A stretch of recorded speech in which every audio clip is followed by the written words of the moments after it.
Okay, I think we're live.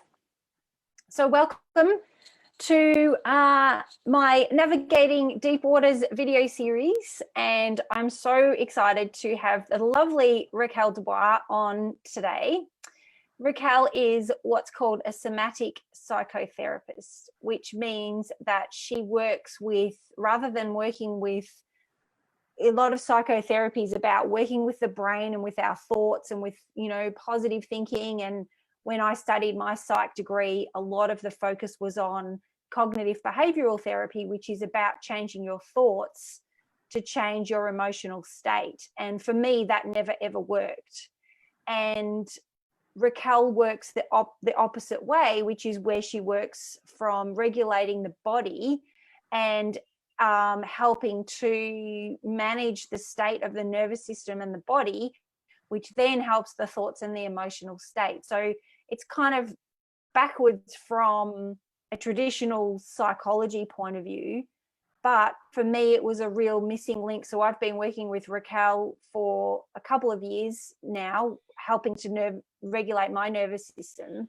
And for me, it was a real missing link in helping me to manage my anxiety. And anyway, welcome, Raquel. Thank you so much for coming on. Oh, it's my pleasure. I'm really looking forward to our chat today. Thanks, Stephanie. So did you want to just introduce yourself, about your background briefly and what got you into this work? Sure. Well, if I go all the way back, my thing that I was most interested in as a child was touch. And I knew that the body had kind of the secret codes that I needed to be able to be more present and more willing to be here and be in my body. I was pretty much fully dissociated and in fear as a child, having kind of inherited that stuff from my mother in particular and my family systems. So it wasn't that I came in and was able to stay in my body. It was quite the opposite. I was really struggling to be here and be in my body. But I had this knowing that the body was the key and that the body was the answer to actually correcting the situation that I was at. And touch was where I started. So I qualified after I finished school and uni. I qualified as a massage therapist, much to my parents' horror, because they thought that I was going to be an academic of some kind or another. But I really just wanted to do massage. And after that, I studied a whole heap of different energy healing modalities. Then I studied shamanism. And then I went to uni and did a master's in psychotherapy and studied all of those kinds of top-down processes and top-down psychotherapies. And while I was doing that, I also came across a whole heap of trauma literature. And the trauma literature catapulted me into my own physical experience of my own trauma. And I went into freeze. I shook for months. There was a whole heap of different things that happened to me as a result of just reading, a paragraph about trauma. And I did that for 4 or 5 years, picking up a book or picking up a paper and reading a paragraph and realizing that I couldn't read anymore until I processed what had arisen from just reading that paragraph or that page. And that was all of the trauma that I was holding in my body from my own experiences, my family's experiences, my ancestors' experiences, and collective trauma. And, it took me years of being able to even just read the word trauma without having some kind of trauma response. Yeah. So, I knew I was on my path, and so I studied somatic experiencing. And I've studied some other somatic modalities since. So I actually have a repertoire of trauma modalities. I think as a psychotherapist, it's really important not to impose a modality on our clients. We need to be able to work out different ways of meeting our clients' needs. And so whilst I'm somatically inclined, in terms of somatically oriented in my approach, I can do a little bit of cognitive restructuring and cognitive reframing if need be, but I do it within the context of the feeling and sensate state.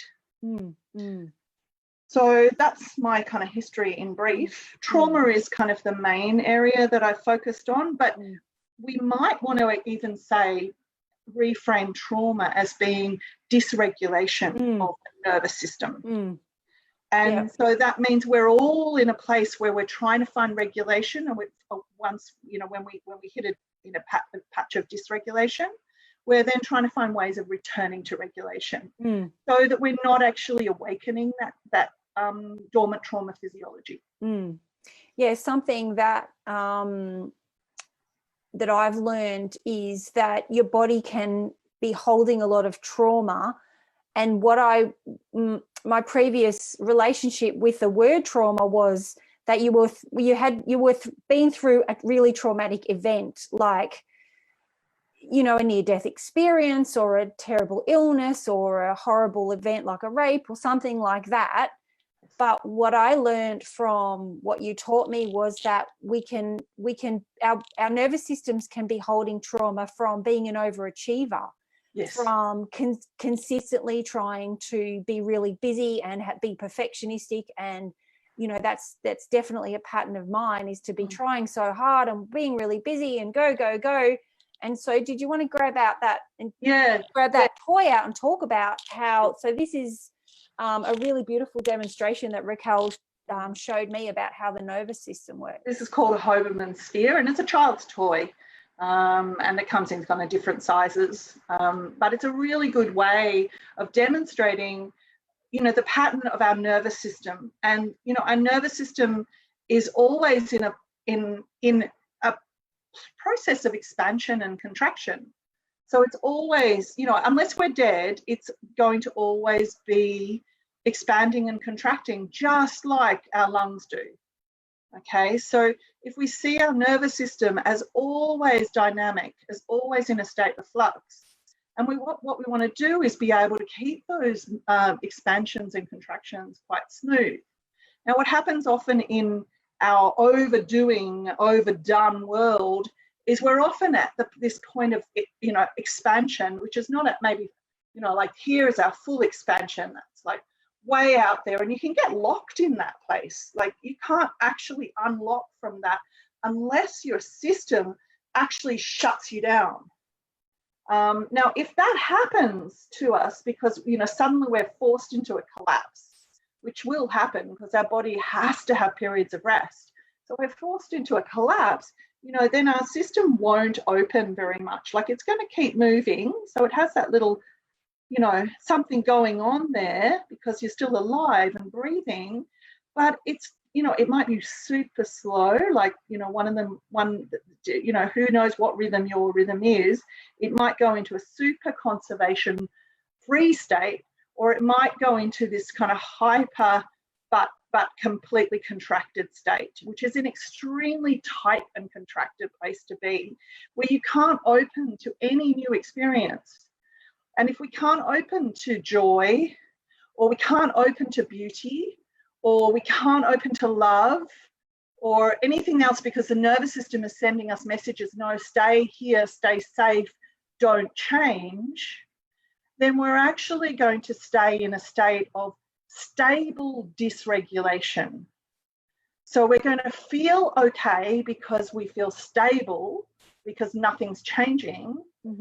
But actually what we've done is we've locked in the dysregulation into our nervous system, and we're actually just existing in a total state of dysregulation.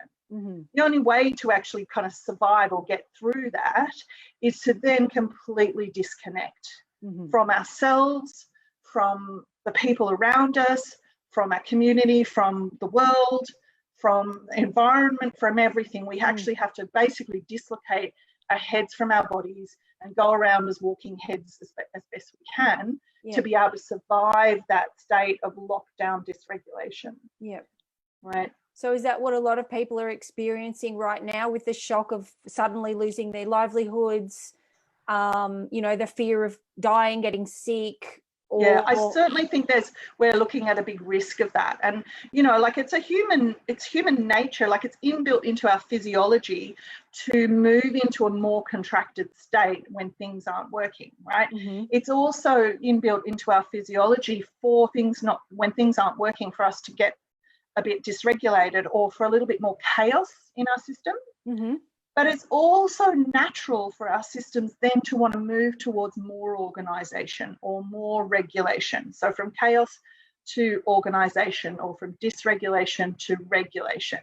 But when you're actually shut down, or when you've completely dissociated or frozen, then the opportunities to move back to what's working, back to that organized state, back to the regulated state, is really hard. And that's, you know, physiologically it's a lockdown state, and it's a normal physiological response. Mm-hmm. But what we want to do is be able to find ways to gently, compassionately, kindly emerge out of that lockdown state and defrost the nervous system without it going into shock. Right? So we should almost, like, defrosting the nervous system ideally should almost be an imperceptible thing certainly to our minds, because it's actually below the mind's awareness that the defrosting should take place. So you kind of have to, I call it reality checking, in that you have to kind of look on the outside and see what you can notice that's changed, because you can't notice the inside that's changed very easily. You can only say, oh, that red looks brighter now, or I can see further. Like, it can be really subtle things, and it's often in our visual or image field that we can actually first notice that we're finding it more safe to be here. And when we're finding it more safe to be here, that's because our physiology is more regulated, and it's sending a message that our body is more safe to be in, and therefore then we can be more safe to be in the world. All right, we can't be safe in the world until we feel safe in our body. And if we're in any kind of dissociation or free state, we're going to be cycling to try and find safety on the outside. So our first step is to find safety on the inside if we can. And if we can't, then there are ways that we can prepare the body to find safety when it's ready. Because sometimes it won't be ready. If we are in terrible shock, if something really bad is happening, then, you know, we can't expect ourselves to feel safe about that, you know. So I want to maybe teach a couple of little practices. Yeah, definitely. Yeah. Okay. So one of the ways that you can feel safe in your body is to actually make contact. I'm just going to adjust my screen a little so you can see. Is make contact with your body. All right. So just gently, you're making a contact with your body of kind of like just meeting it, wakening to it. Hello. It's like a hello. It's just like a hello touch, and you can touch however you like. Some people preferred it like a really soft stroke, right? Others like a little, very gentle patting. It's a patting, not a slapping. It's really just a patting. Okay. You might like a little scratch, right? Some people, so that's kind of nice, really. It's kind of like a scratch and a rub, right? There's nothing wrong with that. It can be anything. And we also know that waking up the brain, we can wake up the brain just by rubbing the palms together. So if we want to actually wake up our sensory response unit, if you like, our body to feel its senses, we can start by rubbing our palms together. Okay. And even licking our lips. And then this idea of just saying, this is my hand, and it's connected to my wrist. It's a part of my arm, which is a part of my whole body, and it belongs to me. This is my wrist. It's connected to my hand and my forearm. It's a part of my arm, which is connected to my whole body, and it belongs to me. This is my forearm. It's connected to my elbow and to my wrist. And make sure you feel your joints. Your joints really kind of help us land into our bodies. So, you know, when you feel your elbow and your wrist, really feel them.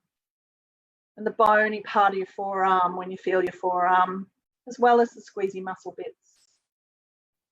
It's part of my whole arm, which is connected to my whole body. And it's a part of me. So does it also helping bring yourself back to the present moment as well? So what we want to do really is we want to just let the process happen. And then something tends to emerge through that. This one really is about helping you feel a little bit more safe in your body. So it's really useful after a shock. Yep. And when you're feeling a bit disconnected. So that might be one of the reality check signs, is if you finding you're not really feeling very connected to your family, your loved ones, you're not feeling very connected to people suffering, perhaps. It might signal that you're kind of a little bit out of your body. And if you're a little bit out of your body, that would say that it's not, some part of you says it's not safe to be in your body. Yes. All right. There's no other reason you would choose not to be in your body. Yeah. So that's a really good process for if you notice that you're not really connected to yourself, to others, to environment, to things. And that's not to say you have to then go off and be connected, but it means that you're available to be connected. All right. And so this is the whole process of nervous system work, is never to force the fact of, oh, I must be anything. Yep. All right. So, but to be available means that you have so many choices. And that's the beauty of it, is like in a place where I'm not available for connection, I don't have many choices. But when I am available for connection, I can choose to be connected or not. I have choice. But when I'm not available, I don't actually have a choice. And what we know to avoid trauma, the body needs to perceive that it has more choice. So having choice keeps us away from this kind of trauma physiology. Yes. So that's what we actually want to cultivate, is as much choice as possible. So this is about choice, about being in the body, being available for connection, finding safety in the body. Okay? Yep. The other exercise that is more relevant to kind of finding your way back to being present is the orienting exercise, which is really just looking around your environment. And I know the mindfulness practices have kind of like developed into name 5 things you see, or name 5 blue things, or something like that, right? Yes. It's similar to that, but it has a different purpose. And it also has a different intensity, I would say, in that the nervous system practice, we want to actually just allow your eyes to go where they want to go. So allow the eyes to rest on an object of beauty, or an object that just kind of like jumps out at you. Like I looked across there and I've got something made with old Indian saris, and the sequins are sparkling. And so it's just catching the white sequins are just catching the light, and they're just lifting off and sparkling. It's an antique sari, and so it's kind of faded and sparkly at the same time. And so, you know, like noticing just an object of beauty, and then allowing your eyes to just go exactly where they want to go, and allowing your head and your neck to move gently, but as they also want to move. So you don't have to necessarily go all the way around the room. You might choose to go in like there's no direction, there's no instructions. So my eyes have just spotted the underneath of my water bottle, which has got kind of a stamp or some kind of marking, branding or something, because I don't see the bottom of my water bottle very often. Mm-hmm. I'm like, oh, that's kind of curious. I haven't seen that before. So the other thing that's the antidote to trauma is curiosity and novelty. So, choice, curiosity, and novelty are real antidotes physiologically to trauma. Mm-hmm. So if we find something that's new, if we find something that's a little different, the nervous system is going to enjoy that as long as it's in a safe kind of context. Mm-hmm. We'll have a nervous system response to change that might be a little bit more dramatic if it's a big change. But a little bit of novelty or something new should actually, if we're actually in a regulated state, should actually be a little delight to the nervous system. Mm-hmm. So, and if you notice that it's not, if you notice that you kind of close down when you see something new, that's information. That's telling you that there's a little bit more regulation to be found yet. Mm. And sometimes when I say that, or when I notice that with clients, I might suggest to them that they don't look the whole way. If they're in a big space, don't look all the way around their space. Just maybe look at their desk in front of them. Mm-hmm. Maybe just look at what's, just on the floor around them for a little bit. Until their eyes can just find some sort of peace and rhythm. Now, this is amazing doing this with somebody else, okay? Because you can actually co-regulate then with somebody else. You can do this amazing little exercise where, Stephanie, I can say, oh, I can see my Smovie ring on the floor. It's a piece of equipment on the floor. Oh, and my phone pocket thing has the same color green. So I've just spotted two, really, they're quite bright greens. Mm-hmm. So, and they're two things, very unusual greens, both got the same green in the house. Oh, and as I'm clearing out my bookshelves, I'm noticing all my books are kind of stacked at this kind of weird angles at the moment over the things. So they're my three things that I've seen. And then I might pass it over to you, Stephanie, and say, can you just name three things that, your eyes feel drawn to in your environment? Mm-hmm. So I've got my ring light, which I haven't actually used very much, but it's quite dominant in my peripheral vision here. Mm-hmm. So I can and that's quite new. So it's not usually sitting there on the desk. So that's quite something a bit new and novel. Mm-hmm. My glass of water, which has got beautiful patterns in it. Yeah, I'm going to have, I can be with the diamonds and the triangles and the patterns is in that, and it's a lovely color as well. And then my left is a coffee cup, which reminds me a bit of strawberries and cream. Oh, wow, you got some great things in there. I'm also noticing your doorknob in your space over there, and I'm noticing the plate is diamond shaped. Yes, which is a bit unusual, isn't it? It is. Yeah. I was like, oh, I don't think I've ever seen one of them before. And I can see your headphones hanging over the doorknob. Yeah. And it's such a beautiful picture of that tiger cub. It's lovely. Yeah. So spirit guide.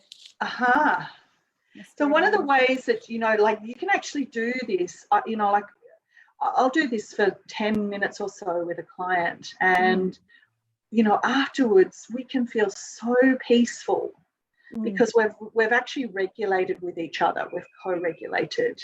And I've had clients say, oh, is this what tracking is? I'm like, no, this is just co-regulation, right? This is the thing that our nervous systems desire most, right? This is what we're primed, built for. Our whole neurophysiology is primed and built to be able to co-regulate with another person. Yep. So can you talk a bit about what co-regulation is? Yeah. And then in the context of a lot of people being in lockdown and needing to be at home and not being able to go out and do their usual thing. That's right, yeah. So there are a lot of people in lockdown who can't go out and regulate get their nervous system regulated from other people like they're used to. A lot of people might identify as extroverts because they feel more calm when they're actually socializing. And so, and energized, sort of calm but energized. Yes, calm but energized. But what happens is it kind of like the system feels like it's got what it's needed. Maybe that's it, more nourished or more nurtured or something. So there's a settling is available. That might even be the way I might say it rather than calm's not exactly. I'm glad you corrected me there, because it's more like, oh, now I can settle if I want to. Yeah, it's like a comfort zone. It's like I've got what I need. Now I can sleep, right? And if we take that really into baby language, as a baby, right? It's that same thing of, oh, I got that bit of comfort from my mother where she kind of cooed at me and I ahed at her, and we kind of like had this lovely little back and forth exchange. And then we kind of like laughed and it got all a bit exciting for a moment or two and our eyes got a little bit big and I was like, woo! And then we kind of found a way to settle again, right? And that's what happens in a baby's nervous system when they're co-regulating with their mother. All right. And the mother knows just when to maybe break away eye contact so the baby doesn't get too excited, right? Because then it would spill into dysregulation and it would all feel a little bit uncomfortable for the baby and they might cry and go, oh, that was just too much, right? And the mum kind of figures it out then. They figure that out as a dyad. And so as we grow up, that stuff is still built in us and we just do that sort of thing, but as adults, where we go out and we hang out, maybe we touch and we hug, and we have this kind of little back and forth and this kind of little repartee that we all have, or these little ways of being with each other or joking with each other or niggling or tickling each other or anything, right? There are little kinds of ways of being. Sharing stories, venting, debriefing. Yes, exactly. Having a laugh. That's right. Venting is a really big one. Like that's all habituated. So we have those kinds of ways, but if we look at them from a broad picture context, they're all ways of us regulating our nervous systems. And in this case, the way we've just been talking, we're regulating with somebody else. Okay, that's co-regulating. And that's what our bodies are first designed to learn. And then we can then go on to learn self-regulation. All right, ideally, this is how it works. I mean, it does. There's not sort of always ideal, but ideally we learn to co-regulate and we master that really well, and then we can move on to self-regulation, and then we have the choice of which one to use. Okay, our nervous system can choose. It's not done with our mind. Our nervous system can choose, oh, in this context, I'll self-regulate. Oh, in this context, I'll co-regulate, and so on. Okay, so it's going to be tough for people to find ways of who are used to co-regulating, and that's their predominant way of regulating their system is to actually borrow the regulation in somebody else's system and then find this kind of natural, easy back and forth, and then they feel fine. So what we want to do is be able to say, maybe we could just add to your repertoire. And if we can teach you really kind of in a non-shaming, non-judgmental, free and easy and fun way to find other things in your environment that will help you regulate in times when there isn't somebody there. So it's never to say that you have to just learn to be on your own, or you learn to have to manage on your own, but how to actually say, well, when there isn't somebody there, is there something else that you really, really find to be enjoyable or find calming or find, exciting? And so, like I suggested this to someone else recently, and I've done it the same. I like to have a whole heap of different dinnerware on my setting. So I don't have matching plates and bowls. All right, my whole cupboard is not matching plates and bowls. Quite deliberately, I have like 4 different sets. 5 maybe. And, you know, like, so if you are in a family situation and you're serving meals, you know, maybe you can have 4 different plates, a different colored plate for everybody, just to help your eye. So even though you've got people around you, you can still allow the things in your environment to regulate you too, because the people around you are relying to regulate on you just as much as you're relying to regulate on them. So if you have things, like I'm just noticing, Stephanie, behind you, you've got 4 different colours of the little flags. You've got, you know, maroon, grey, blue, 5. I thought there might have been a 5th there. Grey, brown and olive, or a rusty orange. So, you know, like I can see the different colours there. And you know, my nervous system kind of is drawn to the bluey one, really likes that colour. So just allowing myself to feel the diversity of colours and actually enjoying the harmony between the blue and the grey. And then, you know, noticing, yep, there's a kind of harmonised palette in the other colours, but my nervous system is drawn to the blue and a little bit to the grey, you know. But what's happened is my nervous system has taken in that information of all 5 colours. And so whilst I haven't necessarily done too much of it with my mind, my nervous system has said, oh, there's 5 different colours available. And, you know, I have 2 that I have a preference on and 1 that I have a strong preference on, and 3 can kind of go somewhere else, and just that kind of mix of, yeah, there's some nice dark, deep colours I could pull up on if I want. But like, it's looking for sort of variety and diversity. That regulates me. Other people might find, you know, silence, a little bit of quiet time regulates them. Bird call might regulate them. The sound of water might regulate them. Lots and lots of noise might regulate them. So turn on, you know, all your appliances and loud music and, you know, all that sort of stuff.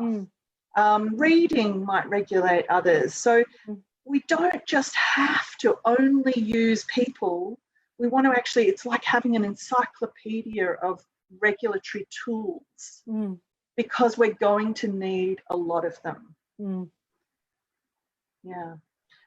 And I mean, and you've got an ebook that has a beautiful list of regulatory tools. Would you like to talk about that? Yes, yeah, I do. And I mean, that's a free ebook, and it's on my website. Where I think it's about a 30-page ebook. It's goes into 7 different ways that you can find your way to being more regulated, finding different resources and how you can actually use resources to regulate yourself, because they are actually a little bit different. Understanding the difference between grounding and embodiment, because again, they're a bit different. So some people are using grounding as a way of finding that helps us get regulated, but it doesn't necessarily get us embodied. So we want to actually make sure that we're doing some kind of, like I was teaching about this helps us actually get into our bodies. Grounding helps us feel more here, more present. So that orienting tool is a kind of a grounding tool, but it's actually a really gentle one. So that's actually has the same, it's actually probably even more beneficial, because it actually helps you both ground and embody. And that's what I really like about that. Now, if you're very good at grounding, you'll be able to embody as well. But I find that it's possible not to embody through grounding if you're just using a normal technique. Before I met you, I would do grounding a lot, but I would feel it while I was doing it, but then it would just go away. And what you taught me was that there's actually difference, because I wasn't present in my body, or I wasn't fully embodied. My nervous system was always dysregulated. And 2 things that I wanted to say. One was on that co-regulation, that you can co-regulate with your pets. Well, that any mammal. Absolutely, any mammal. And the other thing was that people who are dysregulated will do anything to try and become more regulated. They will. And what you explained to me because I'm doing a course with Raquel at the moment, what you explained was that people who are buying up big on their supplies, on their toilet paper, who are fighting at the supermarket, you know, they're just trying to find something to help them to become calmer and more regulated. Yeah, that's right. Yeah, so it's very much like the cycle of addiction. Only we're now seeing it in the wider population with these kind of panic buying responses. Yeah. Where they're now, what I want to point out, because it's very interesting. So if we think about these panic buying responses that happened a couple of weeks ago, where everybody was out buying toilet paper because they were afraid really of revealing their inner shit, basically, right? You know, that was a fully dysregulated and fear response. Now we're hearing from the supermarkets saying that panic buying behaviours have slowed down. Okay, they're not just saying, oh, our stocks are filled and we've got the supply issues under control. They're also saying panic buying has slowed down. Now that to me actually alerts me to the fact that there's more people going into freeze. Okay, so this is not actually necessarily a good thing.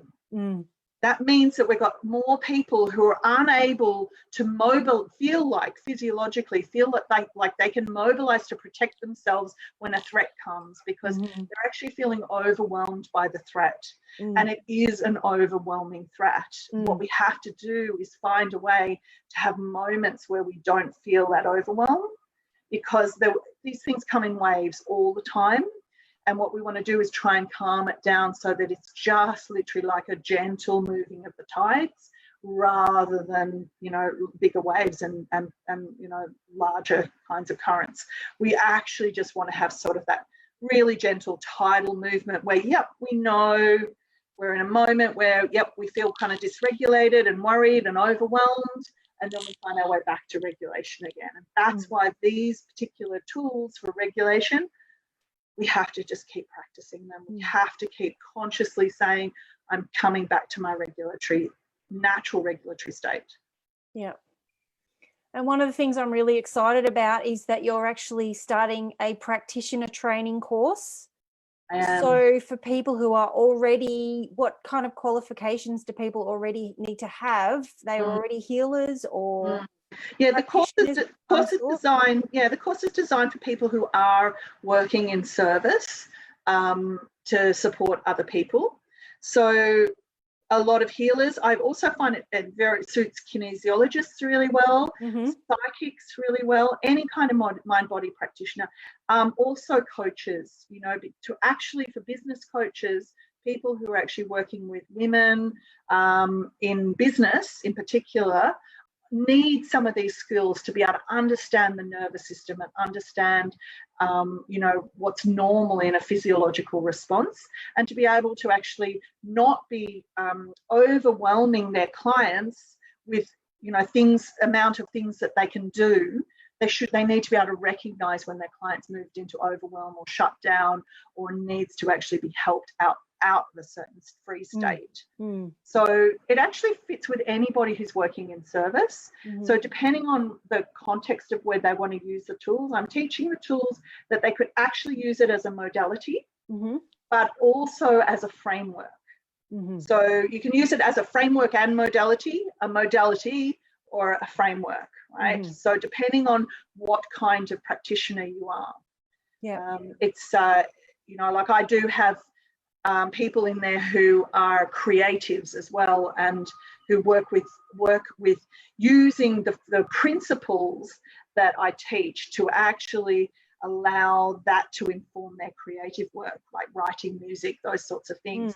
So they use those nervous system principles as a way of informing their creative offerings. So that's you know, like there's so many ways you can apply it. One other really key thing that you taught me that no one ever talks about is that your nervous system actually needs to increase its capacity to allow good things in. So my impression or understanding was that if you're in fight or flight, you will do anything to stop allowing anything more scary to come. Okay, so you'll keep yourself safe. But if your nervous system is, you know, overstretched or it's in freeze, you also don't have the capacity to allow good stuff in. Yeah, so you come back to that, the toy model, right? The Hoberman sphere. And if your nervous system is locked down, you can't let anything in.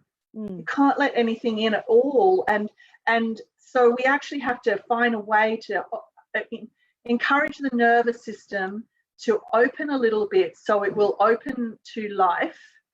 And then we have to do is point it in the direction and say, as you open a little bit, notice that thing of beauty. As you open a little bit, notice that amongst all of this kind of, discomfort you're feeling, notice that there's somewhere that's a bit more comfortable than the rest. Because it's not to dismiss or do the whole positive psychology thing where you're actually saying, you're not allowed to notice anything, that's negative. This is actually saying we're aware of that, and we're just going to choose to allow our attention to lean towards the thing that might be a little bit more easeful in the nervous system.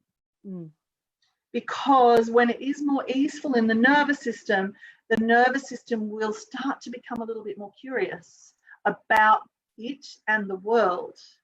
Whereas if you lean towards the thing that is a little bit more painful or a little bit less pleasant, it's unlikely to be curious. It might be fixated because the brain has actually learned to focus on danger, right? Yes. So we have to notice that, that's often the role of the practitioner, right? To help the client notice the difference between fixation and, curiosity. and curiosity, right? Yeah. Because that we have these brains that are built for us to notice danger, and so they kind of work against us in a modern world, right? And even they're working against us in a pandemic world because we have this threat, but it's not an immediate as present moment now threat, right? It's a in the future kind of threat, right? And so in this moment now, we actually don't need our physiology to be in heightened alert state. We don't need it to. It's nothing for it to respond to. Yeah. But so what happens is, for the people who don't go into freeze, the people who are actually just trying to respond to this threat that isn't here yet, they're actually going to end up with, a lot of clashes with the people that they're in close quarters with. They're going to get crotchety, they're going to get short-tempered, they're going to maybe even get aggressive, maybe get passive aggressive, all these sorts of things, because their nervous system is mobilizing towards a threat that can't actually be discharged. Yeah. Because it can't get discharged until the threat arrives. Yeah. Right. Yes. So those kinds of people, they actually need to be able to move, to be able to feel the strength of their body a little bit. And I often do that by getting people to just put their hands against the wall and just, it's kind of like leaning into the wall. You're not pushing in like you're doing a push-up, right? Yeah. You're kind of leaning into the wall and then allowing yourself to feel the strength, and that in your hands, your wrists, your elbows, all the way up to your shoulder joints. And then you can allow the push to come. You can just try the push from your shoulder. You can try the push from your elbow. You can try the push from your hand. Then you can try the push from between your shoulder blades. And when you do that, the strength kind of gets to actually be felt. Very gentle, and then you'll actually maybe get this little tingly discharge that happens. And people then say, oh, okay, so I don't feel so tense. I don't feel so intense. Yeah. And I find yoga does that for me, because it's very gentle movements, but the whole sort of, you can feel really strong doing it as well, or Tai Chi or anything like that. Yes, exactly. So you don't actually need to like go out and beat things or punch bag things or do even like high velocity exercise. I have clients that I work with who are like gym junkies, and yet when they come into my clinic and we do this really gentle, they're like, oh, finally I got to release that pent up energy. Yeah. Right? It's not about the intensity of the movement and the exercise. Actually, it's about how focused it is. Yeah. So the focus is about noticing the parts of your body that are involved in the movement, right? Because when we push, we're not just pushing with our hands, like our whole arm, shoulder, everything is kind of, even a little bit of our neck and the elbow, we can all feel all of that involved. And so it's becoming teaching our brains, because it does happen a bit slowly because our brains haven't been taught to be able to, they haven't got a map yet for paying attention to our senses. It takes a little bit of time to map our body and our senses onto our brains. So if you find that you can't do that straight away, I can't feel my arm, I can't feel it, like my arm moving, right? Nothing else. It's because the map hasn't been filled in, like the whole coastline hasn't been drawn. You know, it's just this kind of like squiggly map of Australia. There's no coastline. So it actually takes time to map that on, which is the purpose of, you know, doing somatic psychotherapy. But it's just a process of mapping the body awareness onto your brain. We're ripe for that when we're born, but tends to be our Western culture in particular. We don't really map that on our children's brains. We map thought onto our children's brains, meaning onto our children's brain, some kind of relational experience onto the brain, maybe not a whole one, but a reasonable one. But what we don't map generally is our bodies onto our children's brains very well. We need to finish up. Yes. So if people would like to contact you about the practitioner training, yes, they can contact you via they can message you on Facebook, or they can go to your website. Is it raqueldubois.com? No, actually, I've got a website. It's embodiedpresencetraining.com. Okay. I'll put that in the comments. Yeah, thank you. People. Yes. Any final thoughts before we say goodbye? I think it's be kind to yourself and be kind to your bodies. And trust that whatever response your body is having in the moment, it is trying to find its way back to health and trying to find its way to regulation, and it's doing the best it can. Yeah, we're all doing the best we can. We are. Yeah. Thank you so much. My pleasure. Thanks, Steph. Bye-bye. Bye. See ya.